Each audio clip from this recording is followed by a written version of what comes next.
How are we doing? Lib Thims, another Egypto alphanumerics video. Today's talk is going to be on the first day and second day of creation, the Egyptian Cubit ruler, first unit and second unit of the Cubit ruler, and the evolution of the alphabet poster. And in particular, hieroglyph D28. We have our special guests in the audience today. We're filming live from Put-in Bay, Ohio. Everybody make some noise! Yeah! Day before 4th of July, special video. And now, so who in the audience knows what happened on the first day of creation in the Bible? What? Yes? God created heaven and earth. Yes! So we got some good answers there. How about on the second day of creation? Anybody know? Anybody know what happened on the second day of creation? Part of the waters? Part of the waters. God put an expanse between the two waters. Yeah. Yep, Yes. you got it. So we're going to explain where those came from, first and second day of creation according to the Old Testament or the Jewish Bible, Hebrew Bible, from Egyptian mythology. So over here we have the newly made evolution of the alphabet chart. And over here we have letter A is the first letter of the alphabet. And in Greek that's alpha is a cipher for air, because it's a cipher for Atlas, the air god Atlas, who is the air god, who looks like this. So this is the Egyptian Shu. Everybody knows who Atlas is? And from Greek mythology, he's the god that, so you see it sometimes, you see him holding up a globe. Yeah. So in the original version, he holds up the stars and he stands on the earth. So this over here is called the Shu, is what he's called in cartophonetics, and that's his hieroglyph. And he's holding up the waters of the stars. So we see that? Everybody see that? Yep. And we see the waters of the earth. Which represents A and air. So Shu is air. Shu represents A. So Yeah. he's the air god. But in Egypt, his symbol was the H6, which is the ostrich feather, and that's maybe go a little closer and take a look at that. So the H6 is the ostrich feather, because the reason that it's air is because it's when you throw it up, it goes down like air. So the Egyptians called the ostrich feather air.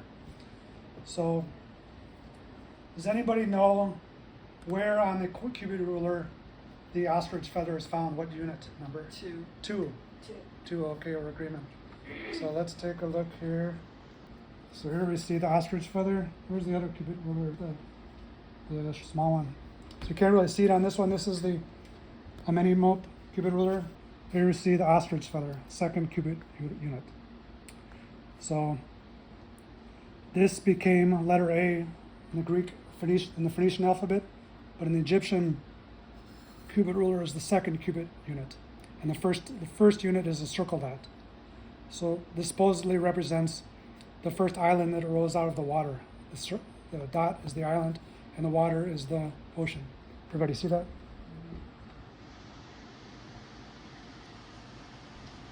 Everybody see the dot circle?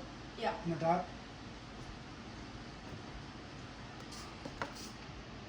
To quote, in day one of creation, God created heaven and earth.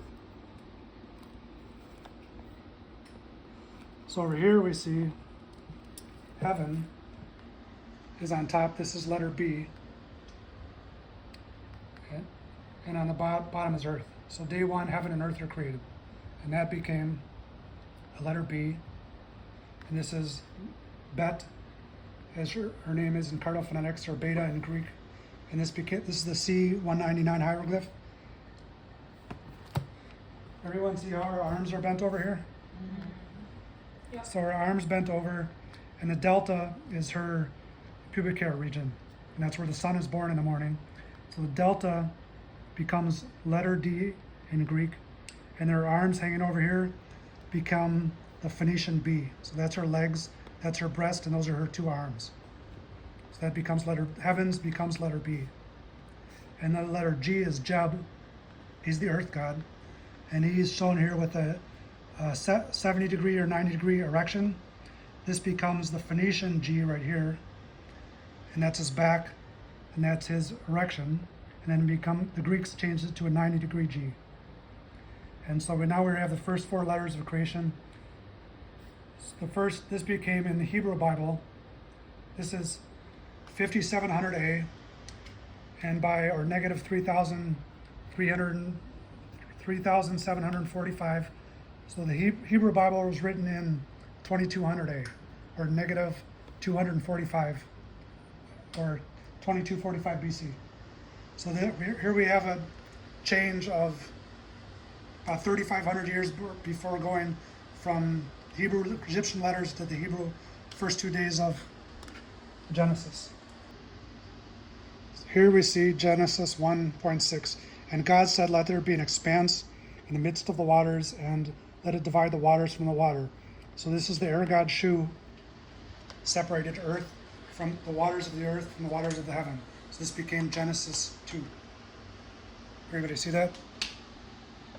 Genesis 1.6, God said, let there be an expanse in the midst of the waters, and let it divide the waters of the stars from the waters of the earth. And this was day 2.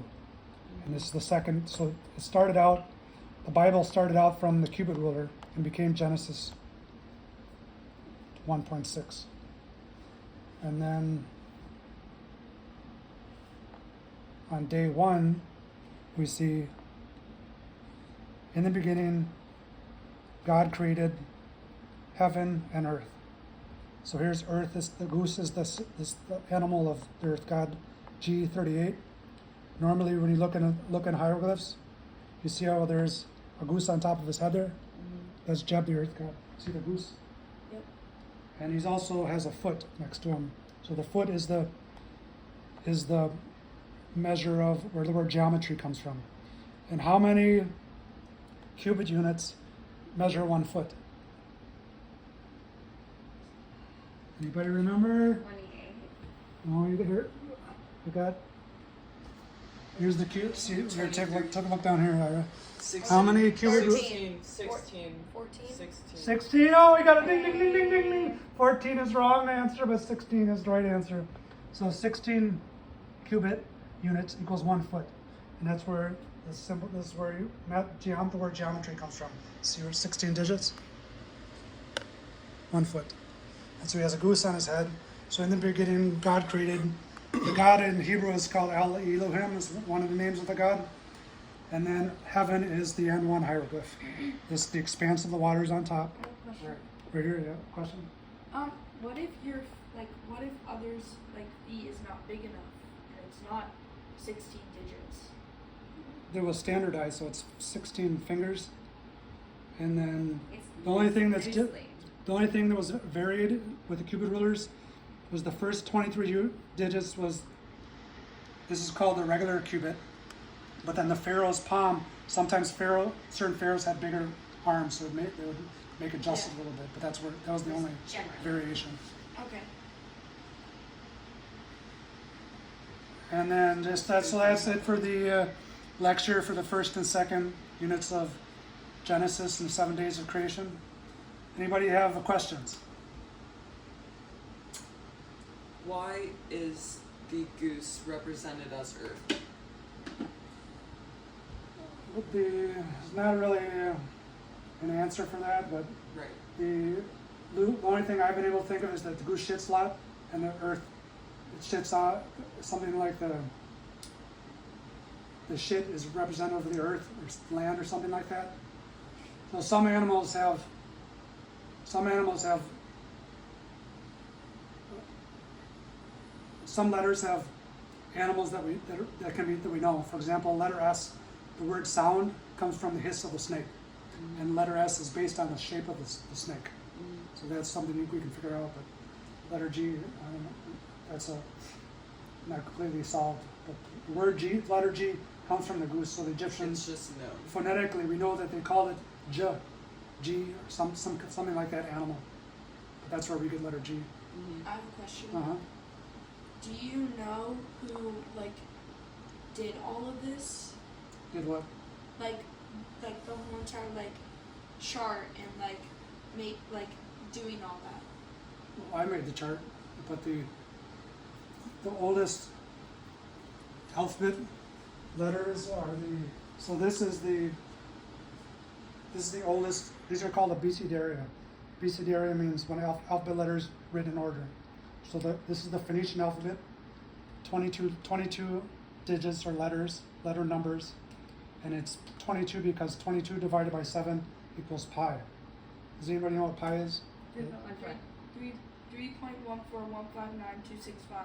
Oh, nice, good job. So the original, before we had calculators, the closest approximation was 22 divided by 7. And also, since we looked up, did anybody look up the first sentence of Genesis?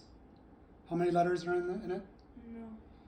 Hudson tried to, but. Okay, well, the first sentence of Genesis has 28 letters, and that was decoded by Ivan Panin in 1899 or 56A. And he also decoded that every chapter in the Old Testament is divisible. The sum of the letters is divisible by 7. So there's the first sentence of Genesis is made of 28 letters, like this. These are the Greek letters, but it's divisible by 7. So that's the 7. This is the Old Testament is written in these Phoenician characters, which became Hebrew characters. And Hebrew has 22 letters originally, so it's modified Phoenician letters. And so this is the Samos cup. This alphabet sequence was written on a cup on Samos Island, which is where Pythagoras is from. Anybody heard of Pythagoras? The Pythagorean theorem? Yeah. No. Well, it might have been made by his grandfather, because it's dated to about 2600 A. Any other questions? Well, to further your question, Spencer, was that there's thousands and thousands of years of different populations, religions, groups of people for so many years back that each developed from an origin of the alphabet, and it just grew over time. So in the top of the chart, I think, is the oldest story, and then it goes down to our current The way it story. works with regard to religion, any language that uses alphabet letters is based on Egyptian religion. That includes Hinduism, Judaism, Christianity, Islam, Buddhism, Sikhism, and any language that Russian, French, Greek, German, Latin, Sanskrit is the Indian language. They're all based on these Egyptian. There's 11,000 hieroglyphs, but in the year 3200 A, or minus 2245, they got reduced into these what's called lunar script. So they took 28 hieroglyphs and made them into a character that has a number value. For example, letter 8 right here. Letter 8, H looks like this, but originally it was this in Phoenician, and then originally it is in Egyptian. It's 2 palms stacked like this. This is where letter H comes from. So it's 4 here and 4 here, and this is where you get 8. And then this was, you can see right here, this is Tum UJ number tag. See, this is an ivory bone, and there's 4 digits right here. So this is number 8 in Egyptian, 5300 A, or minus 3345. They would tie this to a bottle, and it would be the value of 8. And there's 4 marks, so it's a palm here, then another palm, then it became this ogdoad here, then it became these 8 water bubbles, then it became pass-through unit over here. This is the Cubit ruler, but it became this over here, the Z15G hieroglyph, and then it became this 2-box symbol here, these 2 boxes, and then it became Greek H, and then similarly for letter R is a ram horn in a sun. That's the ram curl right there, and this became Tum UJ number tag 100. This is a ram horn spiral right here. Everybody see the spiral of the ram? And this is number 100. To this day in Egyptian numerals, Egyptians only have 8 numbers. And this is number 100. And this became Phoenician R, curled like this. And so here's the snake, where letter S comes from. It comes from the I-14 hieroglyph. You see that? So the the word sound comes from the hiss of the snake, and that's where we get symbols. Scribe are based on, they're symbols that make noise. That's where those words come from. So this became letter S. And then in Greek, you see the ram. These Phoenicians put a ram with a little leg coming up like this. This is one of the early Phoenician arts. The head looked like this. There's the snake, and this is the monkey that holds up the sun. Q is the baboon. So every morning the baboon, D36 hieroglyph, greets the morning sun and makes these baboon barks. They'll go, wahoo, wahoo. That's their baboon bark. So the Egyptians associated the sun in the most powerful state with the baboon barking. This became QRS. So you're asking about religion, why Abraham is married to Sarah is because originally this was number 100, and it became S. Every night the sun has to go through the 7th gate of the stars and battle the 7th gate snake to be reborn in the morning. So R and S were always coupled next to each other. This became the story of Abraham, who fathers Isaac at age 100, whereas originally it's number 100, but he has to battle the snake. You went through 28 And then numbers, also but on 100, where did that 100, 300, 200, the numbers come from? 100's right here. It's in stone. No, but I'm saying, what does it originate from? Why 100, or why 300, or why 400?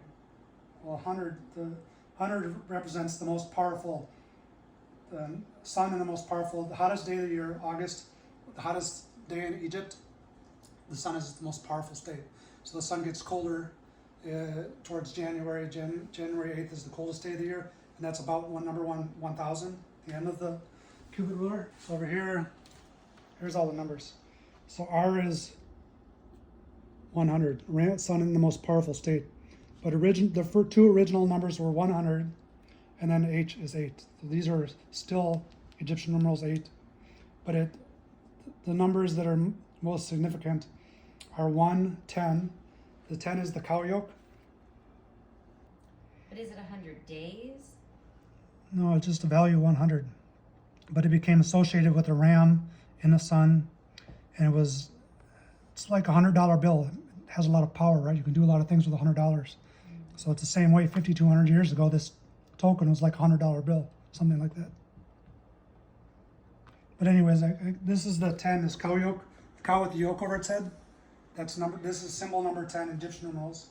This is symbol 100. This is symbol, these digits that's 8, and 1 pound is 4. And then to conclude with respect, since you're talking about religion, in Hinduism, they use the same alphabet letters. For example, the Sanskrit B has breasts like this, and it has A, looks sort of like this in Sanskrit, the original Hindu letters. And they have 50 letters, but what they did was they took one letter and they added 5 vowels to it. So with B, there's 5 versions of B in Sanskrit. But it has if you look up Sanskrit B, it has a breast, and A is a hoe. And then you can confirm that the story of Judaism, Hinduism are the same, because the RS sequence here is from number 100. The monkey, the ram horn, and the snake became Brahma and Saraswati. And Brahma dies at age 100. And his wife is named Saraswati. But in Judaism, it's Abraham, and he's married to Sarah. So these two different religions came originally from the Egyptian religion, which was prominent 3,000 years before when the pyramids were built. Did the people like the video? Like the talk? Yeah. Okay, let's conclude by what was the most interesting thing you learned? Everybody's got to answer just quickly. Can someone else go on you think? Okay, who wants to go first? I do really appreciate the evolution of the alphabet that was so simple in Egyptian times, and seeing how it evolved over time, became more complicated, but that the letters had shape and history that you can connect all the way back to the beginning of life. Anybody else? Most interesting thing you learned? I thought it was interesting how the ancient Egyptians represented earth and heaven, and how they came up with that. Cool. And what letters to relate what they thought of earth and heaven. So just to make sure we got you right, what letters are heaven and earth? Heaven is B Mm-hmm. and earth is G. Okay, good. Um, Did you answer yet? No? No. What did you learn? Well, I learned and liked.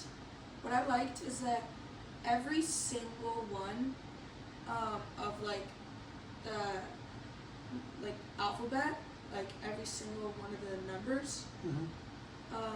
I mean letters. Yeah, there are letters and numbers. You can call them Yeah. both. Now we just think of them as letters because we have the American Webster.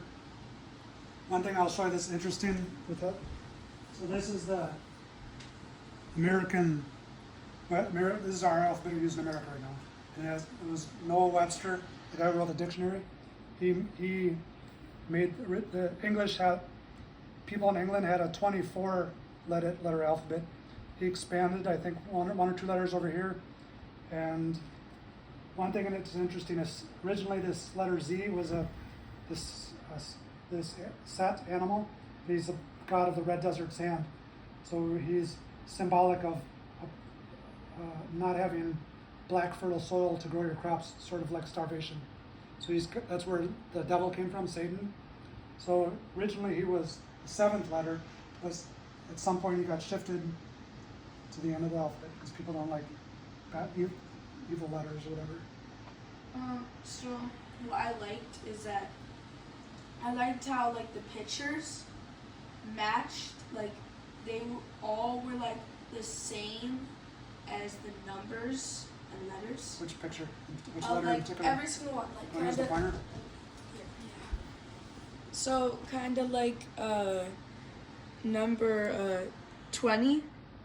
So at R, is that yeah. R? Yeah. Yeah. Okay, so R, the swirly is kind of like that one, That's a ram. And then- ram had horns Yeah. of ram. and it's like that one, and then that's like that, and that's like that. I like how they all go a line, and Yeah. then that's how they got the R. Yeah. So this was decoded. Thomas Young decoded this in 1818.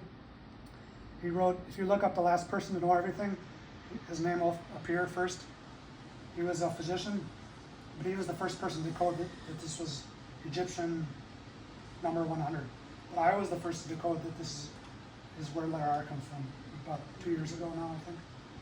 So Thomas Young is the first person that decoded they found this stone in Rosetta, which is a place on the port of Egypt, on the left side of the delta of Egypt, and they brought this stone back and it had 3 cartouches, which are ovals, and it had the names of Cleopatra, Ptolemy, Bernanke, and Alexander. And from this, Thomas Young thought he decoded the phonetics of the alphabet because he mapped things like the lion to the letter L sound. It turns out that's not correct because because numerically we know that letter R comes from here, this. If you look up letter R in Greek, which is rho, or in And then L comes from the Nile. L comes from the shape of the Nile. From, Little Dipper. yeah, there's a little dipper in the stars. So the Right. Egyptians believed different parts of the Nile were mirrored in the stars. So they believe this shape of the Nile, from known as 1 through 7, was mirrored in the stars by the Little Dipper. Right. And who knows what stars at the handle of the Little Dipper? Polaris. The pole star means when you look up at night, there'll be one star that's centralized and everything. If you watch it if you stay out there for 12 hours, all the other stars will rotate around it. So Little Dipper rotates around the pole star. And this is where letter P comes from. It was called Polon in Greek. And if you add up the letters, P, O, L, P is right here, is 70. So if we add up the letters of P is right here, 80, O is 70, L is 30, there's the Little Dipper, another 70, plus N, you get 300. And 300 is T. So T in Greek, see the T here? Mm-hmm. That's called the TO map. Mm-hmm. See the TO maps right here? See there's a T right here? So this is the Egyptian teal map. And they believe that the earth was divided by a circular floating water and that there were 3 continents. And so what top continent was Europe, which is above. This is the Egyptian T. This is the Nile River. And this is on the Scorpion King Mesa. So the Egyptian T. So there's the Mediterranean over here. This is the Phasis River. And over here is Egypt. And now a point to note here is that originally, have you guys been to Jerusalem? No. You two have been, right? Yes. Jerusalem. So Jerusalem became the new center of the teal map of the cosmos. And so that's the circle here is, but before it was Jerusalem, it was Byblos, which is about 60 miles to the west of Jerusalem. And that was the Egyptian teal map. And Byblos equals 314 in alphanumerics. But anyways, to get back to T and the pole star, which is right here. T typos, typewriter, digits, when you type things. That has to do with the shape of each letter. In Greek, typos means shape of letter. So the shape of the letters comes from the T. The sound of the letters comes from the S. And that's where you're good. Mm-hmm. So that pole line is the pole star. And it has something to do with letters are born out of the pole or something like that. And then,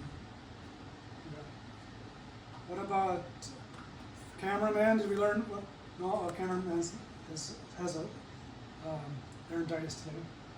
All right, I guess we're done. Any last points or comments or suggestions for the next video? Points? We're good? All right, happy 4th of July, everybody! Happy Friday!